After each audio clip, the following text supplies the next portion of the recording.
എടാ എല്ലായിടത്തും ദീപാവലിയുടെ പടക്കം പൊട്ടിട്ട് തുടങ്ങിയടാ. ശരിയാ ചേച്ചി. അതിൽ ചന്തുവണ്ണന്റെ വീട്ടിൽ നിന്ന് ശബ്ദം കേൾക്കുന്നത്. ചേച്ചി എന്റെ സൗണ്ട് ചേച്ചി. എനിക്ക് പടക്കം പൊട്ടിക്കാൻ പേടിയാടാ. എനിക്കും പേടിയാ. അമ്മയ്ക്കും അമ്മേ? എനിക്ക് കൊച്ചുനാളിലെ പേടിയാ. ഓ അമ്മയ്ക്കും പേടിയാടാ. നാളെ ഇനി ട്യൂഷന് ചെല്ലണ്ട അമ്മ. അവിടെ ചെന്ന് കയറുമ്പോൾ തുടക്കം പടക്കം പൊട്ടിച്ച് അത് പൊട്ടിച്ച് അമിട്ട് പൊട്ടിച്ച് എനിക്ക് വയ്യ. നമ്മുടെ വീട്ടിൽ ശബ്ദമൊന്നും കേട്ടില്ലല്ലോ, അതുകൊണ്ട് ഇച്ചിരി കൂട്ടി വേണമല്ലോ പറഞ്ഞോളൂ. ഓ പിന്നെ പടക്കം പൊട്ടിച്ചിരുന്നോണ്ട് ഇവരെ കളിയാക്കാൻ എന്തോ. ഞാൻ പൊട്ടിച്ചോളാം പടക്കം.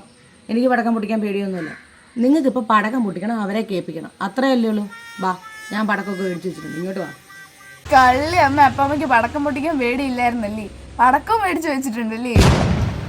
അടിപൊളി. ആ അമിട്ട് പൊട്ടിക്കുമ്പോ നല്ലതായിട്ട് കേൾക്കുന്നുണ്ട്. ഇനി ആ ഗുണ്ട് പൊട്ടിക്കട്ടെ. നല്ല ശബ്ദമുണ്ടോ ഗുണ്ട് പൊട്ടിക്കാനി? ആ ഇടി ഗുണ്ട് കാണുന്നില്ല. പക്ഷെ ഗുണ്ടില്ലതിനകത്ത് കേട്ടോ. ബാക്കി എല്ലാം ഉണ്ട്. ഗുണ്ടെങ്ങനെ പൊട്ടിക്കുന്നത്? വാ നോക്കാം. ഓ ഗുണ്ടില്ലേലും കുഴപ്പമില്ലടി. വേറൊരു സാധനമുണ്ട്. അമിട്ട് അമിട്ട് അമിട്ട് അമിട്ടങ്ങ് പൊട്ടിക്കട്ടെ. ആ ഇനിയിപ്പൊ ഇത് മതി.